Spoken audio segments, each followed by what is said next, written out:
Hey y'all, I'm Elisa. And I'm Samantha. And welcome to Watch for Deer. Hey guys, welcome back. We missed a couple weeks again. We're sorry, we suck. I think it was more like 3 weeks. Yeah. It was a lot. Yeah, it's okay. Things are crazy. Things are busy. Someone was sick.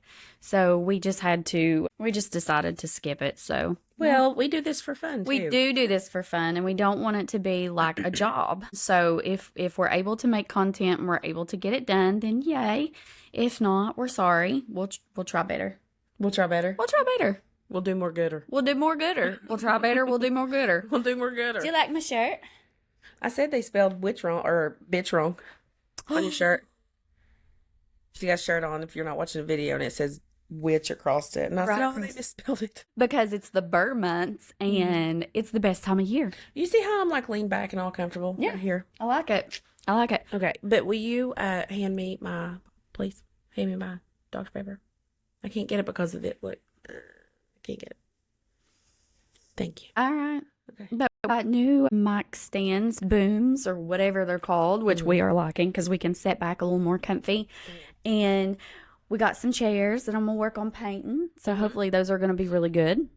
Yeah, we're going to paint furniture. I've never done that before, so. Neither have I. I guess it'll be great. So what have you been doing for the last 3 weeks? Whole lot of nothing. Really? Just ball and, yeah. Dylan's birthday party and... You seem so solemn. What about you? What about you? I'm tired. I'm tired. I've been adulting. I've had the best weekends. Tomorrow I'm going to the Columbus Zoo. I'm sad. But we went last weekend for 2 weeks or 2 nights in a row. We went to karaoke and a restaurant here in our area. Yeah, we went Saturday night? Yeah, we went to karaoke. It was so much fun. And then what else did we do? I mean, that was a blast. And then yesterday was the first Marshall. Yes. Was the first Marshall home game season opener, and hence the shirt. Go Herd. Go Herd. Huge Marshall fan. I can't get you to go to a game with me. And I don't I'm understand busy. why. I would have went yesterday, but it's my son's birthday here real soon, and we had his party yesterday. I get that. I get that. My children are grown, so we don't. I mean, we do stuff, but 2 of them don't even live here. 2/3 of my kids are out of the house. I can't imagine. Like, I can't process my oldest being in high school. I can't process that. I'm like on the 4th, I'll officially have all teenagers in, like, I won't have any, they're all teenagers. Like, what? Yeah. Well, mine are. Don't blink. In their 20s. Yeah. So. I feel like maybe we should pivot. Why? I'm not pivoting. I'm comfortable right now. I know, but I just kind of want to pivot to where I can look at you. I'm looking at you. Okay, there we go. That's better. I had children younger than you did. Yes. Because we're not that far off in age. No, we're not. No. We waited. He got married in 2006. We had Zoe in 2009. Yeah, I had my first kid, but way before you even got married. Yeah. So. Yeah, because baby M was at the wedding. Mm-hmm. Yeah. Yeah. So that's, anywho. All right, well. All right. So, I don't have much. Let's dive in because, all the good stuff that's happened, like all the funny stuff and stuff, I can't talk about it. I know. We have to keep it kind of PG here. I'm telling you that keep it PG. The Marshall home game was lit. I know. I promise, I pinky promise, I will go with you. Okay. At some point. You pinky promise. I did. You all seen it. And if you didn't, you heard it. So, anyways, I've got a story here for you today. Okay. What do you have written up top? Well, that's for me to insert a trigger warning. Oh, good God. How nice of you to point that out. No, it says something about, I thought it said instant. Insert warning. Insert. I thought it said audio. instant. Yeah, insert warning on audio. On audio? Yeah, when I do the audio. Oh, my God. Production. Yeah. Okay, so we are going to cover a case from Australia today. It is the 2018 murder of 22-year-old Eurydice Dixon. Mm-hmm. And again, I'm going to throw out a trigger warning here before we get started for sexual assault. The murder of Eurydice was driven by a very rare sexual sadism disorder found almost exclusively in violent sexual offenders. I hate when you do these. These are the worst ones for me. They're rough. They're I don't rough. understand why you do them. You get to pick and choose. I do. We're a true crime podcast. There's other stuff out there. There is. You should pick something a little more. Not that true crime's fluffy by no means. No, but there's. I just don't like the sexual assault stuff. Like I hate that. Yeah, I hate that. It brings it to a totally different evil level. I feel like Scott Peterson is trying to say that he's innocent, which he's always said he's innocent, but now the California, whatever it is, these bunch of people that the Innocence Project, I think.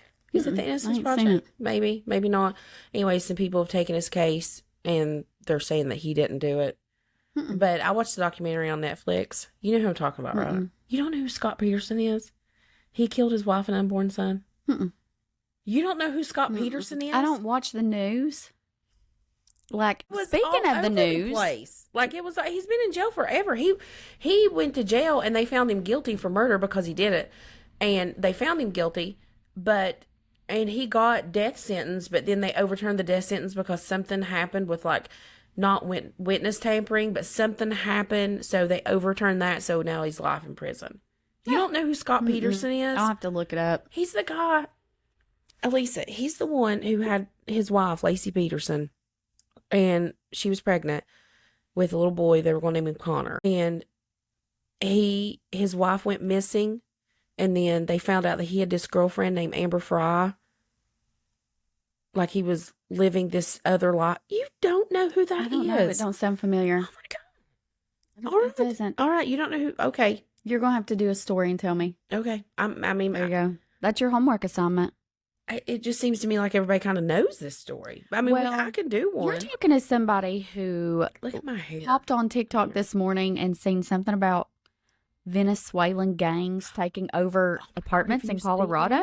Did you see that? I did see that. It's all over my TikTok this morning. And I don't understand. And here's another thing that I heard, again, on TikTok, which we don't know if it's true or not. That being said, who's to say that the media, news outlets, are they're not even telling the truth anymore. We tried to Google because, you can't trust anything on social media. So and you can't trust the news. You can't trust the news. Trying to look this up on like news outlet channels, and there's crickets. So it's like, what do you believe? Like, do you believe this is actually, and like, Big Brother's covering it up? Like, I mean, I'm not there, so I don't know. But I mean, with the videos and stuff that I've seen, it seems pretty true. And another thing is, I saw this morning that since our police, not our police, but our government is not policing this because they have taken over this apartment complex and all this stuff, that the Hells Angels have all gathered around and they're on their way out there. Not only them, somebody posted a video, the Banditos and Hells Angels, I guess they're rivals, were riding together. Like, there's a shit ton of these motorcycle gangs headed out supposedly to Colorado to handle the business. Yeah, like not just the Hells Angels, but I mean but what a bunch of them. What can they do?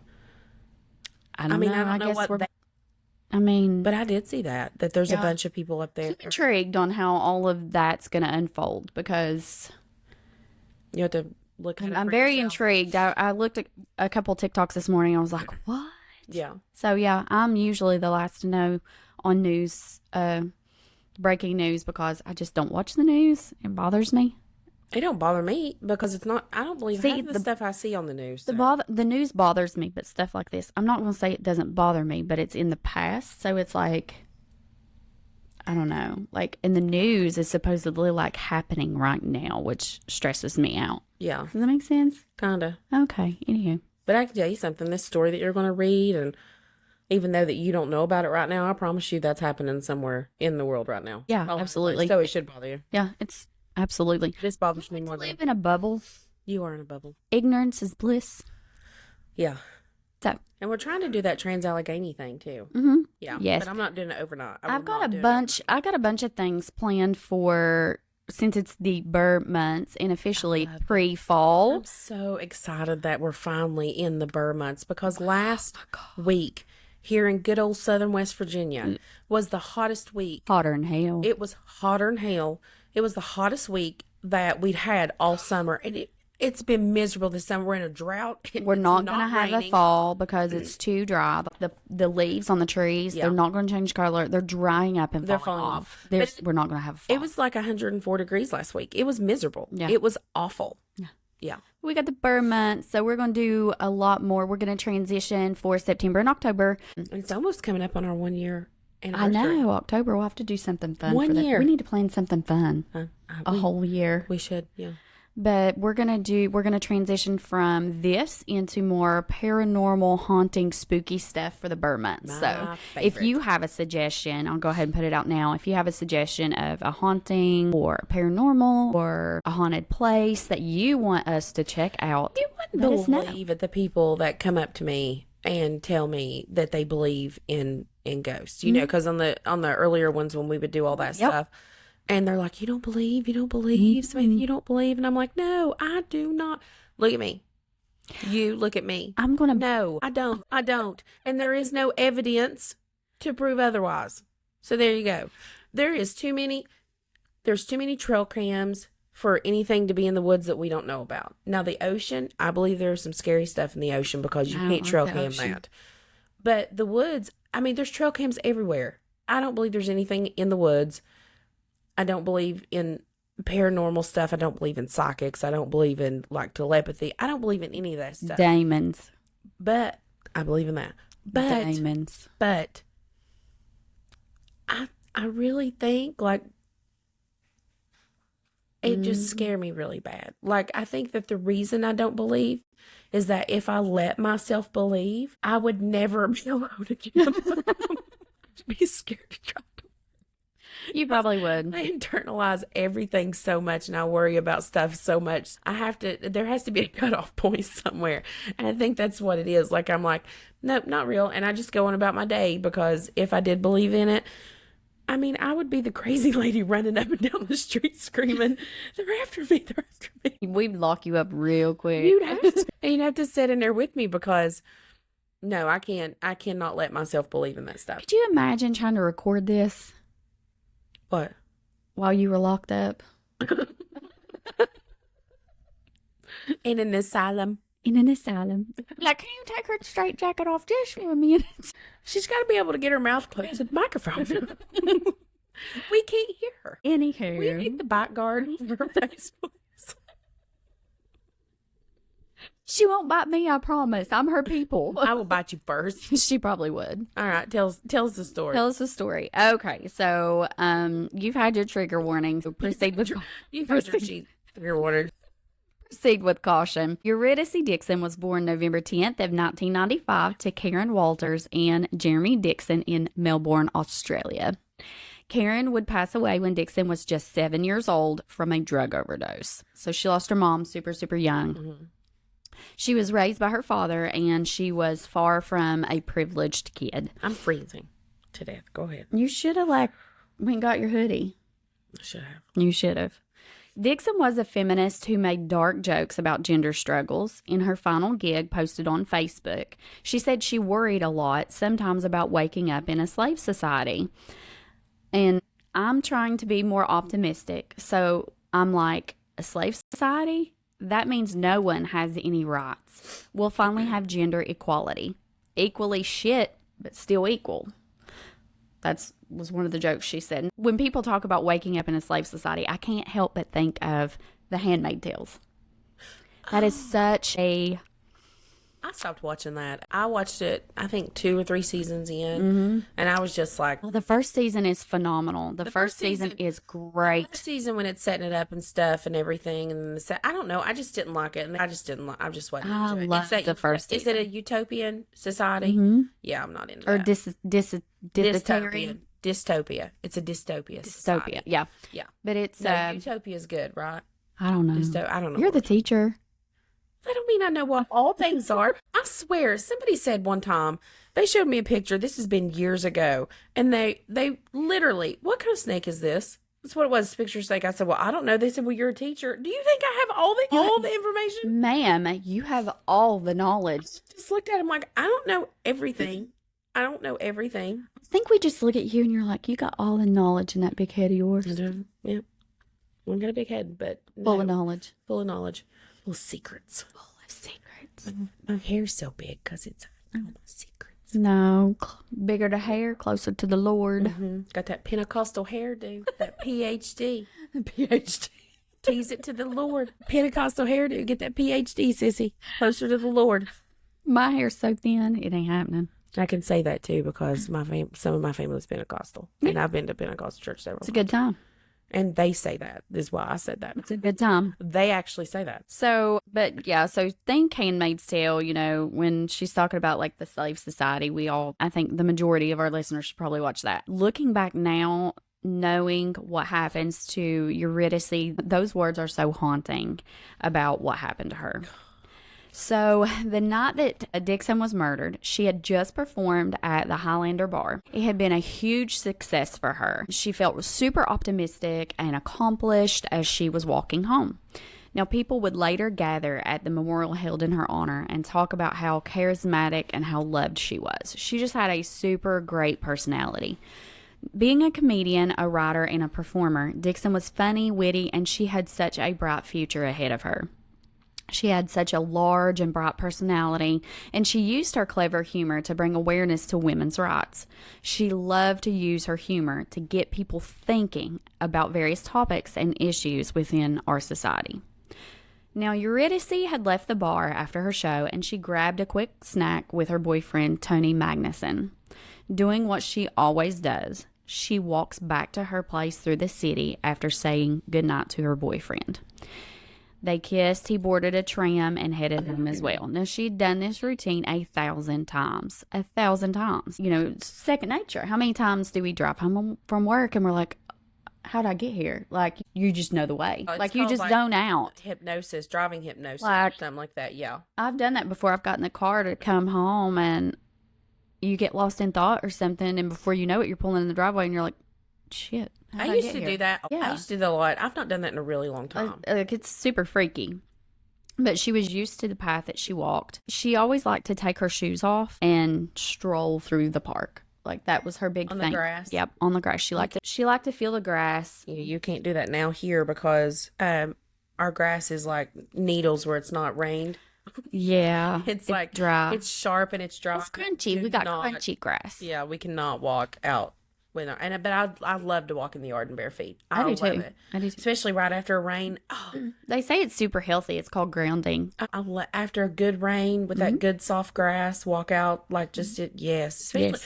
in my nightgown. She loved to do that. Oh my God, in my nightgown. Now, she didn't wear her moo-moo like you do, but Yeah. she was dressed. Oh, I love it. Early morning stroll in the wet grass with my feet, with my coffee.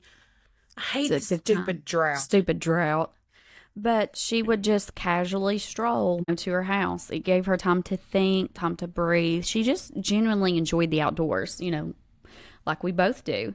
Now, she walked through Princess Park like she had done 1,000 times before. But little to her knowledge, she had been followed. From the moment that she had left her boyfriend at the tram station, someone was creeping behind her. See, that's not cool. When she would stop to look at her phone or do whatever, he would stop. He'd slip away like he was sitting on a bench. I read one thing too. Stories to me. These scare me to death. Shows him following her for like an hour, creeping, following this young woman. And it shows that sometimes he would actually run past, get a pass in front of her, sit down at a bench and wait. And she had no idea. She had no no idea. clue, She had no no clue, idea. no clue she was being followed. No clue at all. This is a long story. It's not that long, is it? Super long. Now, she never noticed this guy because she was in her own world. You know, she was just enjoying her walk home. She was feeling somewhat euphoric because she had a very good night at the comedy bar. You know, she was just living her best life. Now, he stayed well behind her, and I'm telling you, the CCTV footage is just haunting. It is haunting when you can see him following her, just stalking her. Now, approximately around midnight, Eurydice shoots off a text to her boyfriend, and she tells him, "I'm almost home safe. How about you?" So she begins to walk across one of the soccer fields, and that's when 19-year-old James Todd comes from behind and attacks her. Eurydice's body would be found around 3 a.m. by a passerby. Oh. Another guy coming home, walking through the park, enjoying his life, stumbles upon her body. And he said immediately he could tell that she wasn't alive, but he tried to administer CPR anyways, and then notified the authorities. Now, after they... Hold on. Yep. Okay. So he said that he could immediately tell that she was not alive. Yep. But he went ahead and did CPR anyways. How long had she been laying there? She was walking home around midnight. This was about 3 o'clock. So 2.5, 3 hours. Well, bravo to him, because I don't know, I don't know what And the way I think she was laying was a way where you could potentially think that someone had stumbled home drunk and passed out. So he had tried to bring her back. But now police would pull CCTV and release a photo of the suspect. So they had seen this guy following her in the CCTV. Just so happens, Todd's friends had recognized him from that video and messaged him and said, "Hey, dude, your face is all over TV." All over TV. Really? Yes. So Todd called the cops and turned himself in. Right? Okay. So they ended up making an arrest fairly quickly. And during their investigation, the police searched the home and the computer of James Todd. What they discovered on the computer is what's absolutely, utterly heartbreaking. Oh, Elisa. And so haunting. The home in which Todd grew up and was living in was in deplorable condition. There was garbage and food scattered all about the home. The outside was not much better. Authorities later found out that Todd would often sleep on a park bench or anywhere else but his home because it was just so deplorable. Yeah. I guess he thought, anywhere's better than there. Mm-hmm. That's so sad. That's so sad that he felt like he had to do that. Yeah. At 19. Well, but you've already set me up to not be able to stand this person. You just wait. You're not going to feel sorry for him for long. I don't feel sorry for him at all. I'm telling you now. Yep. I do not. Not even a little Not bit. even a little bit. Not even a little bit. So a bad life does not justify taking somebody else's. No, it does not. Now, his defense would later try and use that Of course to their advantage, because what does a good lawyer do? Would you do that? And there was at one point in my life, I thought maybe I should be a lawyer. You could be a lawyer. Maybe I should be a lawyer. You do like to argue. I do like to argue. Oh, sorry. Really? Because I like to argue my point. I love facts. I love justice. Yeah. I love me some justice. But I could never do that because I could not stand up there and plead somebody's case knowing what they've done. Possibly knowing that they were guilty, or possibly there's a possibility of it. And then I got them off because I was such an amazing lawyer, because let's just be real, I would have been You would have been fantastic. You'd have been all right. I'd have been all right. You'd have been all right. But, and then you have to live and sleep at night and know that you possibly let, a really bad person go. So I couldn't do that. Right. Yeah. I get it. Anyways, they, when they arrested him, they brought him in the room for questioning. Mm-hmm. Mm-hmm. And they're like, dude, you're on CCTV. Just go ahead, tell us what happened. Mm-hmm. So, and he's like, yeah, I did. I followed her. He was like, but my intentions were to just rob her. I intended just to rob her, and that was it. Mm-hmm. That's why he followed her for so long. And then the authorities countered. Perfect sense. And said, okay, we are doing DNA testing right now. So we'd really like for you to tell us the truth. And at that point, them knowing that they were doing DNA testing, mm-hmm. he kind of freaked out, and he admitted, that he did what he did. Yeah.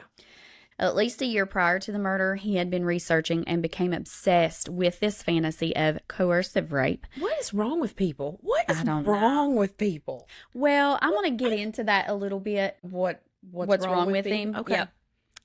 But still, we'll continue. I just don't understand, like, what is... I still don't understand, and I know. Okay, you have all these really, really bad people. At what point this little baby's born, and it's so perfect, and it's so innocent, right? At what point does your brain go from that to complete crap and awful, evil things? Like, when does that, like, is it just a moment that just like, bing, I think I'm going to look up the worst stuff on the internet and then obsess over it and do some really horrendous things? Like, I cannot comprehend that. Well, I am going to discuss about... Keep going. I'm sorry. Go ahead. But keep going. I'm sorry. No, you're fine. I still can't, even though I know what I know, still can't see that as being an excuse for being so evil. We'll leave it at that. Okay. Mm-hmm. On his computer, after obtaining a search warrant, authorities discovered searches on rape, porn, and other disturbing things before and right after the murder of Dixon. Now, he had also Googled Princess Park the next day after murdering her for any news that they had found her body. They had discovered that Todd had been fantasizing about violent rapes that had ended in death. Isn't that awful? Just called snuff, if you don't know. I didn't know. But now you do. At least a year prior to the murder, he had been researching and became obsessed with the fantasy of coercive rape, and he had became truly addicted to this bizarre obsession. So, kind of leads into that is he had been diagnosed at a very young age with autism and a host of other disorders, including sexual sadism disorder, which during the trial, the judge or justice, whatever they're called in Australia, had said that it was a potent indicator of his likelihood of becoming a repeat offender. He showed zero remorse and emotion during the trial. So this judge was like, he's not showing any emotion. He's not showing feeling bad for this with this disorder. He is most likely to go out and repeat. He's going to do this again, like if we don't do something. So good on David Beach for recognizing that this guy was super dangerous. Now, he had maintained a girlfriend for about 4 years, and he was taking like a hospitality environmental course. There was never any indication that he had a dark and violent personality lurking under the surface. Like, there was nothing, which is baffling to me. Like, you would think there would be a few red flags here and there. Oh, but hear that a lot. This makes me think of something, and I'm not going to say anything, but I heard something on somebody the other day. And my friend and I, we were talking about it. Yeah. And they said, I would have never thought that. And I said, yeah, but from doing this podcast and stuff, what I have found out is that a lot of these people, it's not like they go out and they celebrate who they are deep down inside. So you don't actually see this person. It's not like the people that's close to them. Like, what pisses me off the most, and you know this because you're always like, this is going to make you mad. Yeah. Is whenever you have like a close family member or whatever, and they're like, oh, I saw the signs. I knew this was going to happen. Like our last episode. Yeah. Like, that's what kills me is that they try to not stop them. But it's the ones where you're blindsided. And like we were talking earlier with that Scott Peterson. Yes. He was dating this girl, Amber Fry. And I think that she actually loved him. And it killed her. You know, you could tell, like, it killed her what he did. Yeah. Because she had no idea. He had a wife and a soon-to-be little boy Oh my God. that he had killed. She had no idea. They didn't even live, like, they lived really far apart. And he traveled for work and would go back and forth. She had no clue. Like, you know, and she was intimate with him. Shared stuff, like, you know, really, you know, all this, he's my best friend. Probably this is who I want to marry him. I loved him and all this stuff. That's what I'm saying. Like, you don't know, like, you just don't know. No. You don't know people because these people are pros at deception. At acting. At deception. And the better that they know you, the better they are the better they are at able, you know, they can deceive you. Yeah. So, yeah. I mean, That's just how it is. it's just bonkers to Yeah. me. But they said that he was kind of socially awkward, but I feel like most people kind of are socially awkward. Autism, a lot of times with autism It too, is. you don't get social cues. Right. So you are a lot of the times, but maybe not every time. I'm not trying to put everybody in a bubble. No, you so can't put calm everybody in a down. basket. No, But autism one is of a the things, complex is a diagnosis. you are socially awkward. Now, again, with that, they said that he did demonstrate social emotional issues at a very young age, and he struggled with mood regulation. So he couldn't really regulate his outbursts. You know, he had, like, it was very impulsive. Yeah. The court stated that there were poor prospects of addressing or rehabilitating Todd's sexual sadism disorder and thought that he would be a danger to society if released. Unlike the Vince Lee that we did on our last episode. Canada, what are you doing? Doing, Canada? What are you doing? Australia's got it What together are you doing, Canada? so far on this case. I don't think we've covered an Australian case. So Australia, props to you, because this is absolutely how you need to handle this. So good job. But he said that, you know, his sexual sadism disorder wasn't something that could be treated, you know. This would prove to be a very wise insight because during a phone call that had taken place with his father, he told his dad that the incident hadn't really lived up to his fantasy and that he really hoped that it would be better next time. Let's hope there's no next time. Yep. So in his mind, like, he still doesn't understand the repercussions of what he done. Right. Like he's talking to his dad in jail on the phone, and he was like, well, didn't live up to the hype, but you know, maybe it'll be better next time. Like, he's just going to get a slap on the wrist and walk out of this. So that's just distressing, to say the least. Now, many people wanted to know why Eurydice. Why did he choose her? And, you know, his internet searches revealed that he liked the look Eurydice had. And I'm going to post pictures of her, you know, on social media. She's a very beautiful young woman. She's dark-headed. She's got that little edgy, you know, that edgy look to her. She wears the darker lipstick. Very beautiful girl. Has her own personality. Dark and mysterious.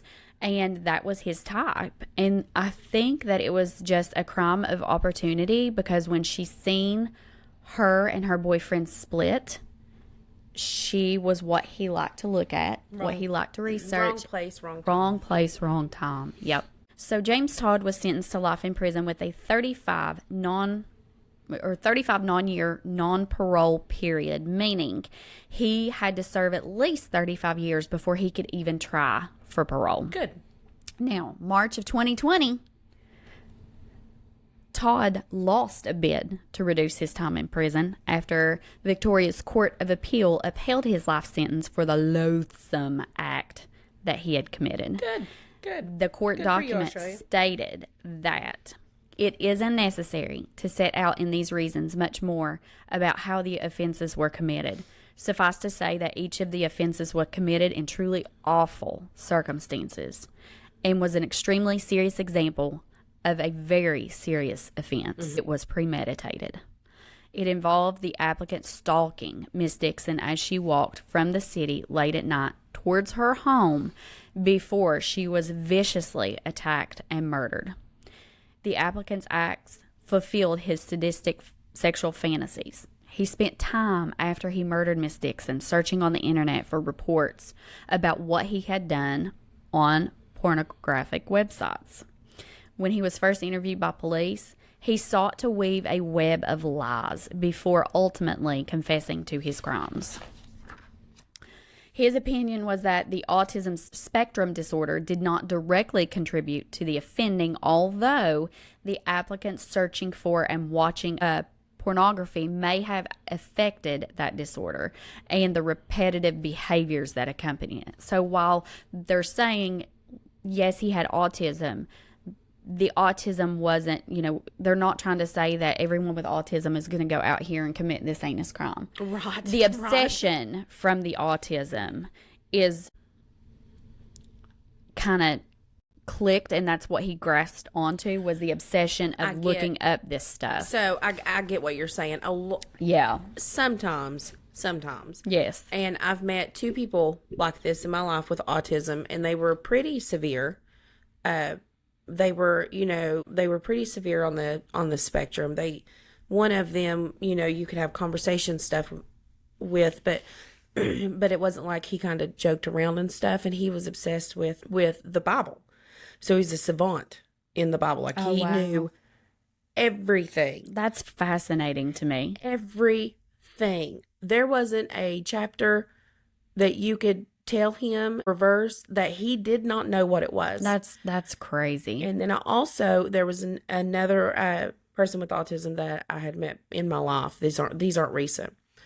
That now she wasn't able to hold a conversation and stuff. Yeah, but she was obsessed with country music, and she could tell you from anything about any country music star ever, who won Grammys for country music ever. Wow. Ever. Like, so I understand what they're saying there is that I guess maybe like if certain people with that have autism, they get obsessed with stuff, and they read and they learn, and they throw their entire their whole thing into that particular thing, and that's what he obsessed on. And here's my question. I know what they're saying. Yeah, here's my question on that. What triggered this kid? What in his home life, or in a daycare center, or maybe at a family member, what event triggered him becoming obsessed with this behavior? That's what I want to know. Like, where did that come from? Well, I mean, didn't you say his home life was terrible? I mean, his home life was terrible. So it's hard to say what had happened behind closed doors. Yeah. And I'm not making excuses for this guy by no means. But no. Just no. He's the research in me really wants to dig deep and know what happened. Like, there had to have been a triggering event. Why was he introduced to it in the first place? Exactly. That introduced him to this particular behavior, for him to grasp onto it. He would even know to. Yes. And look for that. What was his autism like? Was it serious? Like, I don't know how serious it was, but I mean, they said that he was socially awkward. Like I said, I don't know how serious the autism was.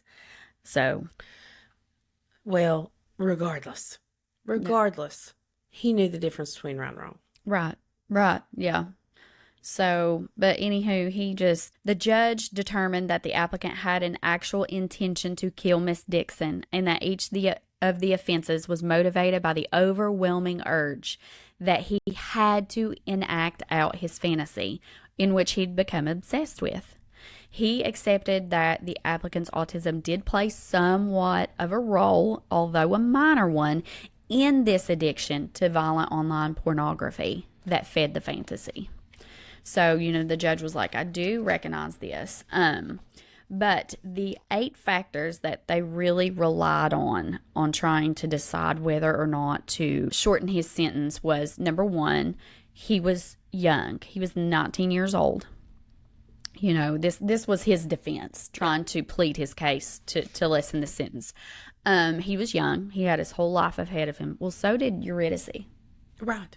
So did Eurydice. His otherwise good character with no criminal history or pending charges. Okay, I get it. He's not done anything that we know of. Well, who the hell cares? That we know of. Well, the first thing he did was pretty damn bad, so we're good. But he can go to jail forever. And then they tried to argue his early guilty pleas.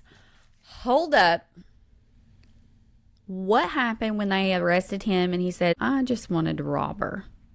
He was denying any involvement with the murder to begin with. So don't give me that. His admissions of guilt. Again, he only turned himself in because his friend said, hey, your face is all over the news. So don't act like he's this superhero. Well, I did it. Don't give me that. I want to see a picture of him. Pull him up.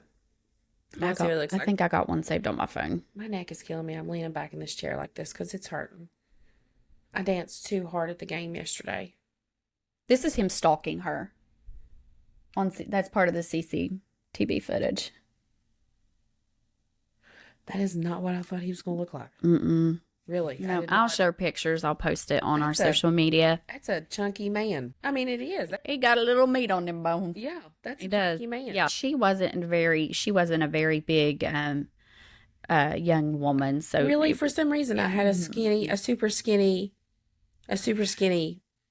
man. like kind of, what do they call it, Langley? Yeah, like a Langley. Yeah. I don't know what I was thinking, but that was not it. They tried to argue that his autism spectrum disorder, had something to do with that. The fact that he had been held previously in protective custody and his dysfunctional home setting. Again, like I said, they tried to bring that back around. But in the end, the judge just recognized that it was just not in the community's best interest to shorten a sentence. So good for you, Australia. Good job. Yeah. But yeah, that's the story of Eurydice Dixon and her terrible murder by her 1 hour stalker, that just freaked me out. So he's still locked up. He's still locked up. Yeah, this was pretty recent. This happened in 2018? So in 2020 is when he tried to get a lesser sentence, and they were like, nah. Ooh. So, but that is our story for this week. Make sure you go and you subscribe to the YouTube channels where we'll be uploading video.